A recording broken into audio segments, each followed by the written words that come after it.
अस्सलाम वालेकुम व्यूअर्स, उम्मीद है खैरियत से होंगे। महंगाई का एक तूफ़ान आ चुका है। महंगाई के जो बम है वो रोज़ाना फूट रहे हैं आवाम के सरों पर और महंगाई का तूफ़ान का सबब बन रहे हैं। ख़्वाह डॉलर हो या पेट्रोल की कीमतें हों या अशियाए खुर्द व नोश हों, तीनों ही ये बुनियादी ज़रूरत हैं जो शहरियों की, आवाम की, पाकिस्तान के आवाम की।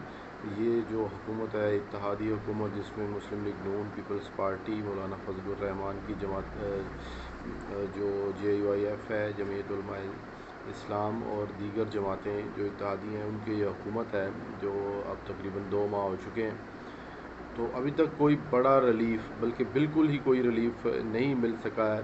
और यही तनकीद की जा रही है तहरीक इंसाफ की जमात की जानिब से, इमरान खान की जानिब से, चेयरमैन तहरीक इंसाफ की जानिब से, कि ये हुकूमत जो लाई गई है ये एक इम्पोर्टेड हुकूमत है और इसको वो तस्लीम नहीं कर रहे। और ख़ासा एहतजाज भी किया उन्होंने अपने अदम एतमाद के ज़रिए निकाले जाने के बाद। लेकिन अभी तक जो अहम बात है कि ख़ुद अपोजिशन यानी कि ख़ुद जो तहरीक इंसाफ है वो भी यही कह रही है कि आवाम को रिलीफ़ नहीं मिल रहा, अगरचे कि उन्हें चंद हफ्ते ही हुए हैं गए हुए। उनके इक़दाम अगर ऐसे सॉलिड किस्म के इक़दाम थे तो उनके असरात अभी तक कायम रहने चाहिए थे, लेकिन वो भी नहीं रहे। साथ ही साथ लोड शेडिंग में भी बेपनाह इजाफ़ा हो चुका है। अब ये सब कुछ कहाँ पर जाके थमने वाला है और क्या अगले चंद हफ्तों में या 1-1.5 माह में कोई खातिर ख़्वाह रिलीफ़ मिल पाएगा आवाम को या नहीं। तो इसमें कुछ हक़ाइक़ हमें देखने हैं। यकीनन महंगाई भी है, पेट्रोल की कीमत जो 210 के करीब हो गई, 209 रुपये। इसी तरह ये एक आम आदमी के पहुंच से दूर हो चुका है। आम आदमी या मिडल मैन जो कि मोटर बाइक्स का इस्तेमाल करते हैं, उनके लिए भी पेट्रोल इस कदर महंगा ख़रीदना ख़ासा मुश्किल हो गया है, जबकि तनख्वाहों में और आमदनी में इजाफ़ा नहीं हुआ है। जबकि जो गाड़ियाँ चलाने वाले हैं या ज़्यादा पेट्रोल कंज्यूम करने वाले, उनके लिए यकीनन ज़्यादा मुश्किलात हैं। बहरहाल गवर्नमेंट ने इस जानिब कोशिश की है कि बेनज़ीर इनकम सपोर्ट प्रोग्राम को जो फ़ाल किया है उसमें 2000 रुपये देने हैं उन लोगों को।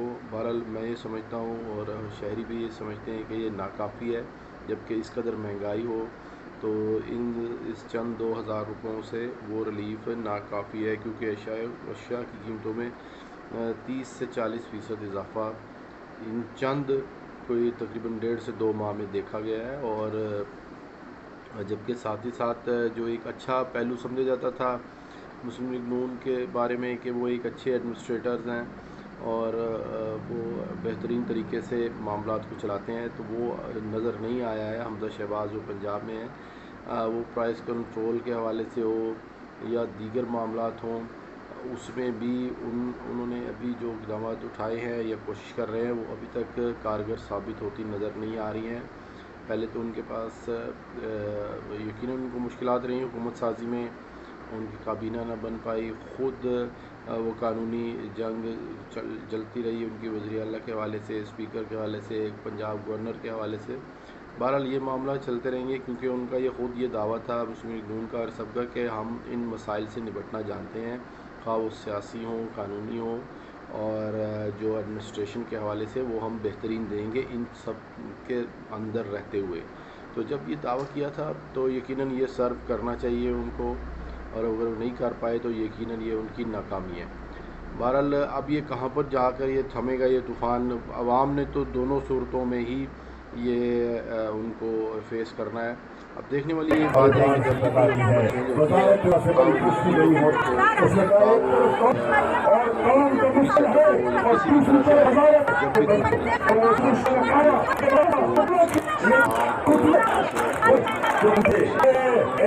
और दीगर अवामिल पर भी पड़ते हैं। और यही वजह है कि जब भी कोई गवर्नमेंट चेंज होती है तो डॉलर की कीमत बढ़ती है। इसी तरह जो ये स्टॉक एक्सचेंज है उस पर एक असर पड़ता है। तो अभी भी सूरत हाल ऐसी है कि ये गवर्नमेंट जब से आई है तो एक बेयकीनी की कैफियत है कि ये हुकूमत आज जा रही, कल जा रही, یہ استعفیٰ دے رہے ہیں، یہ نئے الیکشن کروا رہے ہیں، تو اس سب میں رہتے ہوئے ایک بے یقینی کی جو کیفیت ہے وہ اسٹاک ایکسچینج پر ڈالر پر بہت زیادہ اس کا فرق پڑا، اور چند ہی ہفتوں میں جو قیمت ہے وہ 50 روپے کے قریب 200 سے اوپر چلی گئی، 30 روپے کے قریب جو وہ قیمت بڑھی، اور اب جا کے پھر دوبارہ 200 اور 197 کے مابین جو ہے وہ یہ فلکچویٹ کر رہی ہے۔ جو ماہرین ہیں، منی ایکسچینجرز ہیں، ان کا یہ کہنا ہے کہ ایکچول پرائس جو ہے وہ ڈالر کی اس وقت پاکستان میں یقیناً 170 اور 180 کے درمیان ہونی چاہیے، لیکن یہ اس بے یقینی کی کیفیت کی وجہ سے یہ جو 15 سے 20 روپے کا زیادہ گراوٹ ہے وہ اس وجہ سے ہو رہی ہے۔ دوسری جانب اسٹاک ایکسچینجرز کی بتایا کہ اس کی تو واحد وجہ یہ ہوتی ہے کہ وہ ایک نفسیاتی اثر ہوتا ہے اس کا حکومت کی مضبوط ہونے پر یا نہ ہونے پر، تو وہ جو اس میں انویسٹرز ہیں یا اسٹاکرز ہیں وہ ان پر اثر ہوتا ہے، تو یہی وجہ ہے کہ وہ اس کا اتار چڑھاؤ اس حکومت کی مضبوطی کے ساتھ منسلک ہوتا ہے۔ اب یہ کب جا کے تھمے گا طوفان؟ حکومت تو یہ کہہ رہی ہے کہ 1.5 ماہ بعد، یعنی کہ جون کے آخر میں جا کے وہ ریلیف دیں گے، شاید وہ بجٹ میں ریلیف دینے کا ان کا ارادہ ہے، یا کچھ مالی امداد یا IMF سے کچھ ایک ساتھ مل جائیں تو ان کی شکل میں وہ عوام کو ریلیف دیں گے۔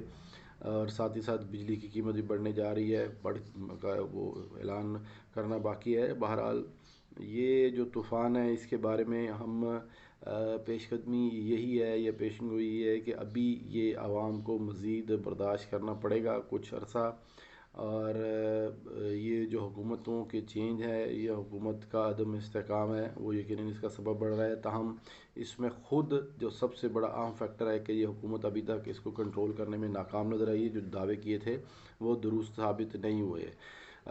تو بہرحال یہ اب انہوں نے خود یہ حکومت لی ہے، اگر وہ اتنے ہی کرائسس تھے تو یا تو یہ الیکشن کروا دیتے، اس وقت بہترین صورتحال تھی، لیکن اب وہ یہ اس کو چھیڑ چکے ہیں، اس میں ہاتھ ڈال چکے ہیں، تو اس کو سالو کرنا، اس کو حل کرنا، عوام کو ریلیف دینا بھی ان کی ہی ذمہ داری ہے۔ بہرحال دیکھتے ہیں کہ اگلے چند دنوں میں کیا ہوتا ہے۔ بہت شکریہ۔